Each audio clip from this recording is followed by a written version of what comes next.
முதலில் நமக்கெல்லாம் தொட்டிலடா கண் மூடினால் காலில்லா கட்டிலடா ஆடி அடங்கும் வாழ்க்கையடா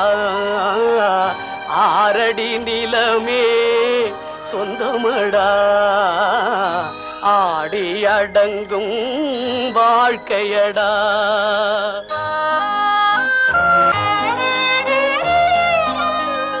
பிறந்தோம் என்பதே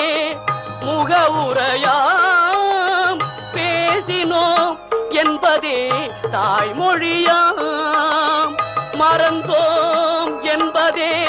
நித்திரையாம் மரணம் என்பதே முடிவுரையாம் ஆடி அடங்கும் வாழ்க்கையடா